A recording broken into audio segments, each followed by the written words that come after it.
Hey everybody, as I go through the process of, I got some pegboard up, and as you can see now I have a mess. I just gathered everything forward and wanted to do it anyways because I need to reorganize. You make a mess when you're making stuff, and just at any rate, I did want to take a break here and talk about a topic I've been wanting to make a video on, but I've been doing a little more research.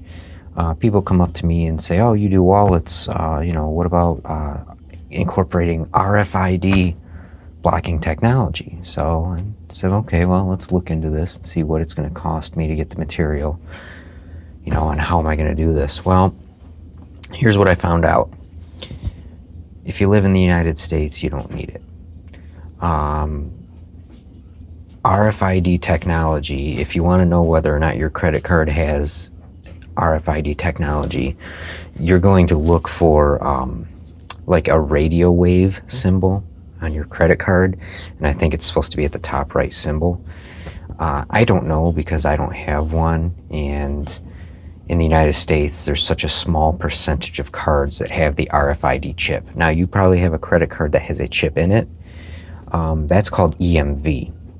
EMV requires contact to be used. So if your chip card requires you to slide it up into the bottom of those card readers, then it's EMV.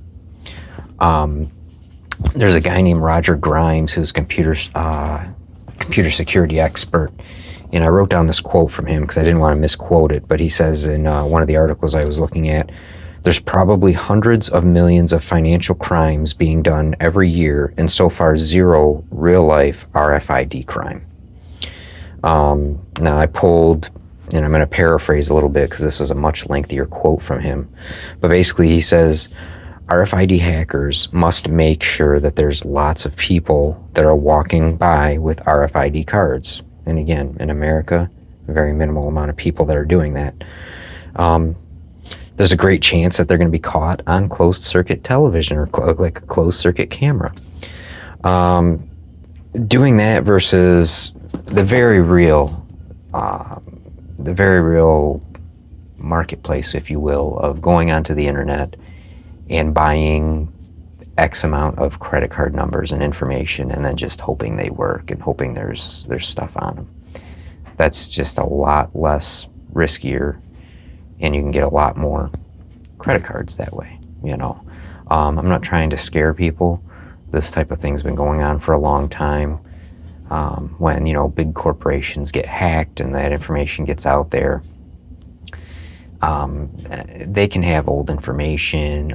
Your credit card company is typically the one on the hook to try and get all that straightened out. That's why, if you notice suspicious activity, or they'll notice suspicious activity for you, they'll give you a call, and usually you're going to get your money back and everything if it was, you were hacked. But that exists, and it's just, if somebody really wants to try and get credit card information, it's so much easier for them to do it that way. So I'm not even going to look into RFID blocking wallets. It's going to take more material, it's going to take more time. My wallets are probably going to be a little bit bulkier because I'm going to have to sandwich it somehow. It's not something that I'm going to end up ever doing, and I say ever, never say never, but I really don't see myself ever doing that unless something major changed. So I hope that was informative. I hope you look it up for yourself and find whatever information you want to as well on that. And hope you guys are having a great night. See ya.